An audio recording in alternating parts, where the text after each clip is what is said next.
Kumusta mga kanoysi? Welcome back sa ating YouTube channel, Pilipinoysi. So, usapang politika ng ating bansa na naman tayo, So, ito is kakapasok lang about naman ito kay, Manang Aimee, na parang may isiniwalat siya dito ng mga planong pagpapa-aresto daw kay VP Sara ng ICC or whatsoever. So, tingnan natin to, men. May kapansin-pansin kasi dito, So, bago natin simulan, again, ang video pala na to ay from News 5 Everywhere. So, courtesy sa kanila. So, meron itong pamagat na plano umanong pagpapa-aresto ng ICC kay VP Sara Duterte ibinunyag ni Senator Aimee Marcos. So, tingnan natin kung ano yung ibinunyag niya dito, and then kayo na lang din bahalang humusga. So, bago natin simulan, News 5 Everywhere, supportahan nyo yan. Tapos syempre, kung trip nyo ng mga ganitong reaction video may kasama kayong manood, huwag nyo na rin kalimutang supportahan yung YouTube channel natin, Pilipinoysi. So mga kanoysi, hindi na natin ito patatagalin pa. Simulan na natin, baka agawin pa ng China. Again, ang pamagat ng video ito, plano umanong pagpapa-aresto ng ICC kay VP Sara Duterte ibinunyag ni Senator Aimee Marcos. Grabe, buti pa si Senator Aimee, sobrang loyal sa mga Duterte. So, News 5 Everywhere, Pilipinoysi, like, comment, share, subscribe. Start. Aresto ng International Criminal Court o ICC si Vice President Sara Duterte. Start zero. Sunod na umanong pa-aresto ng International Criminal Court o ICC si Vice President Sara Duterte. Base yan sa impormasyong nakuha umano ni Senator Aimee Marcos. Nasa frontline balitang yan si Mean Los Baños. Impormasyon na nakuha ni Senator Aimee Marcos?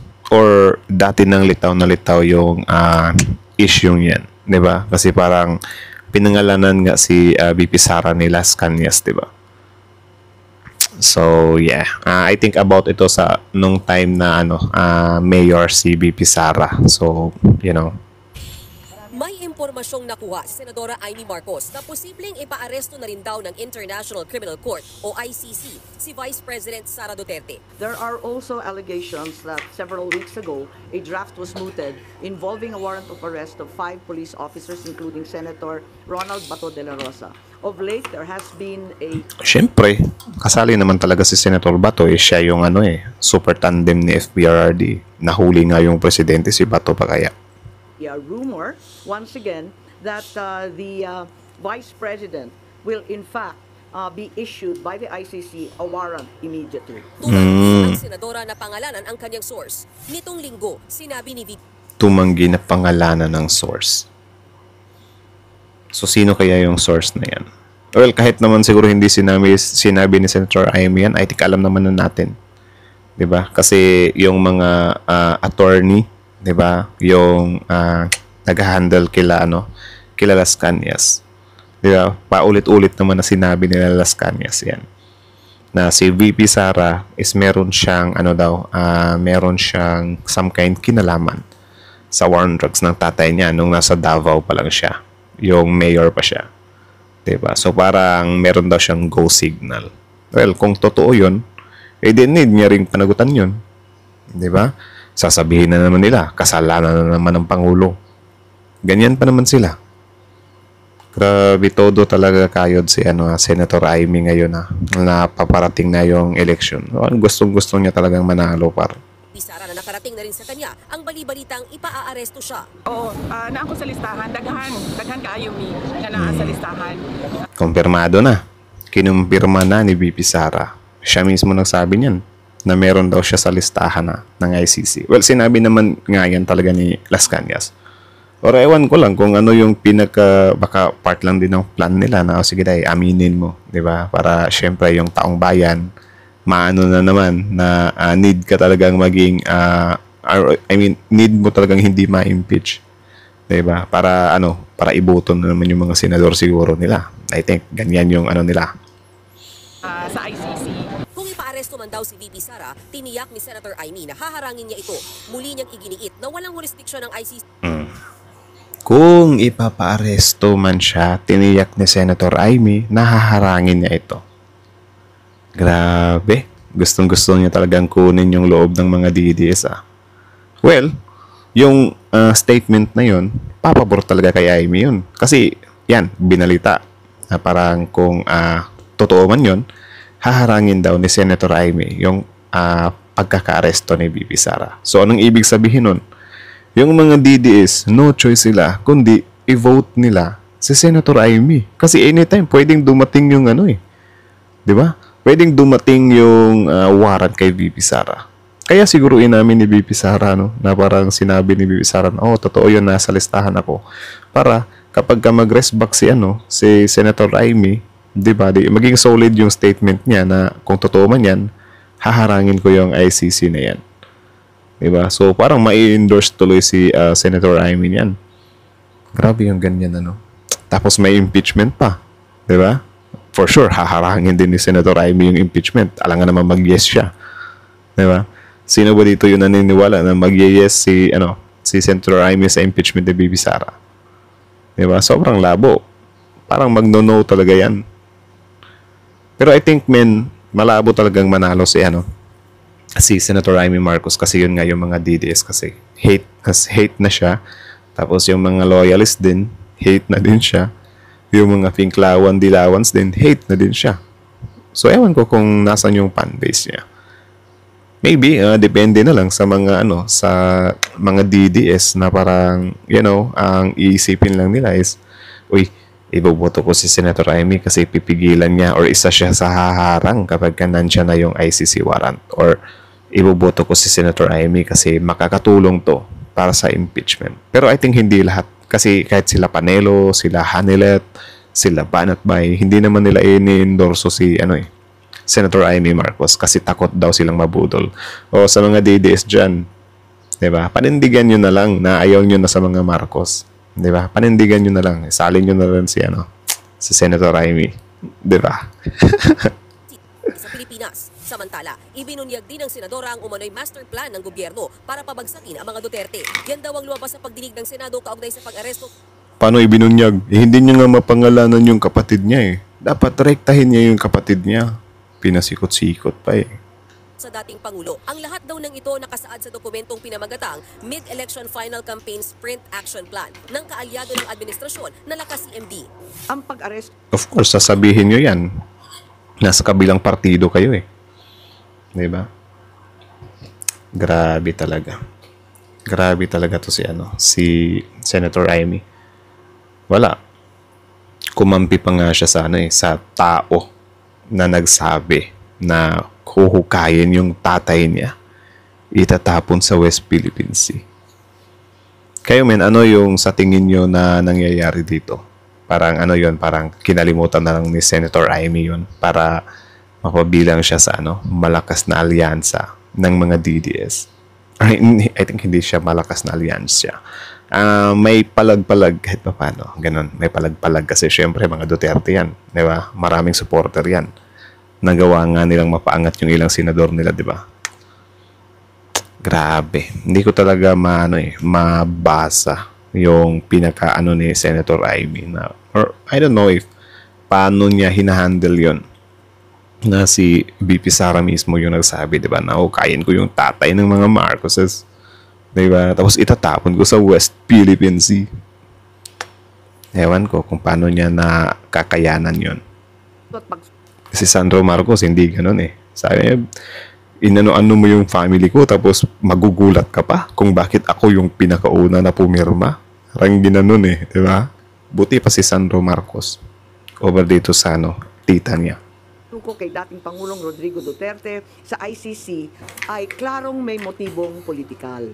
Maliwanag ang pag-aresto kay dating Pangulo ay bahagi ng malawakang Yung klarong may anong political naman is naman yan, men. Nangyayari din naman yan sa kabila. Ginagawa din naman ng kampo ng mga Duterte yan.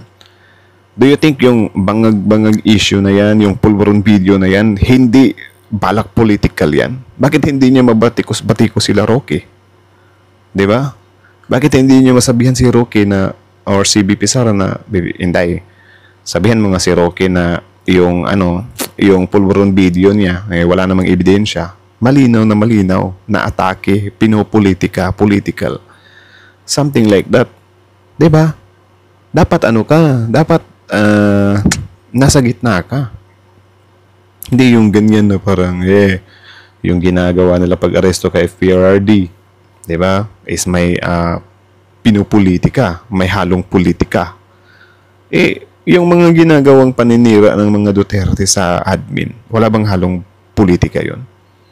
Di ba? Mas worse pa nga sila kasi landaran yung pagpapabagsak nila sa gobyerno. Ewan ko sa inyo. Paulit-ulit na lang. Sikap ng gobyerno na pabagsakin ang mga Duterte bago mag-2028 election pa. Nilinaw naman ni Senator Amy Marcos na Napabagsakin ang mga Duterte bago ang 2028 election. Actually, hindi naman yung admin yung gustong magpabagsak sa mga Duterte. Siguro makikinabang yung admin kasi mababawasan sila ng mga asungot, ng mga tinik, 'di ba? Mababawasan sila ng mga naninira sa kanila. 'Di ba? Makikinabang yung admin doon. Pero bakit hindi nyo ma-question na yung si Trillanes, 'di ba? Yung mga kasama ni Trillanes, sila yung pinaka nag-push talaga diyan. 'Di ba? Na ihain yan doon sa ICC. 'Di ba? Bakit hindi nyo or nilaktawan nyo yun? Bakit hindi nyo masabi-sabi yun? In short, kayo yung namumulitika talaga. Kasi ang pinukusan nyo lang, yung admin. 'Di ba? Imbis na i-correct nyo, 'di ba? Imbis na imbestigahan nyo rin sana sila Bato. Yung pinaggagawa nila FPRRD dati. Walang ganung nangyayari. Tapos ngayon, sasabihin na hindi mo ginagawa yan para magpapabango ka sa mga Duterte tapos biglang ka ng statement mo na if ever totoo na may warrant na, haharangan mo. Ay, naku. Di pa pinal na committee report ang inilabas niyang findings. Gayunman, kasama na rin dito ang kanyang rekomendasyon na paimbestigahan sa ombudsman ng ilang opisyal ng gobyerno na may partisipasyon sa pagpapaaresto kay dating Pangulong Duterte. Hindi pa rin daw tapos ang pagdinig ng kanyang komite. Hindi naman ikinagulat ang mga pahayag ni Senator Amy. Hindi na po siguro kataka-taka kung ganyan po ang kanyang magiging panuran, ang kanyang opinion. Bago pa naman po siguro nag-hearing, ay makikita na po natin kung saan ba ang gawi ni Senator Amy Marcos. Nga, Roy. Prinangka tuloy. Diba? Actually, mas magandang magdebate si Senator Amy Marcos tapos si UC Claire Castro. For sure, wala. Sunog yun. Si Banat pa nga, hindi umubra kay Yusek eh. Do you think uubra si Senator Amy kay UC Claire kapag ka magdebate sila? Diba? Actually, may mga na nga sila eh. May mga sagutan na nga sila sa media eh. Pero wala, sobrang affected talaga ni Sen Amy Par. Of course, ang palasyo, dinideny kung ano man ang kanyang opinion. Si Pangulong Bongbong Marcos maikli ang sagot sa pahayag ng kanyang ate. Everyone's entitled to their opinion. I disagree. Nagbabalita mula sa frontline, Everyone is entitled to their opinion. Akala ko parang ganun talaga siya. I disagree. I disagree ba yun? Tama ba yun narinig ko? Bongbong Marcos maikli ang sagot sa pahayag ng kanyang ate. Everyone's entitled to their opinion. I disagree. Nagbabalita mula sa frontline, Mean Los Baños. I disagree pa nga. News 5. Ay, PBBM talaga nilaro-laro lang yung ate niya eh. Well, siguro naman if ever kayo si PBBM tapos may kapatid kayo na malaayim eh. Kahit kayo kukunot yung noon nyo eh. Like parang grabe, parang inano ako ng ng kapatid ko Binakbakan ako Imbis na i-reach out niya talaga ako, wala, inuna niya pa yung niya. Siguro dahil sa talaga, olats kasi siya sa sa survey kapag nasa alyansa siya. So siguro need niya ng ng new strategy. 'Di ba? Or siguro, ewan ko kung may campaign manager or whatsoever si Senator Amy na parang isa sa nag-ano dyan. Parang, ang awkward lang kasi, di ba? May pa pa sila, may pa-ads pa sila na itim. Inday Trust Amy? Inday Trust Amy Marcos. Yeah, so that's it. Na parang itim ang kulay ng pakikiramay. Tapos yung tatay mo, parang inaano na kain tatapon ka dun sa West Philippines eh. Wala kang pake, di ba? So, parang kinain na lang yung,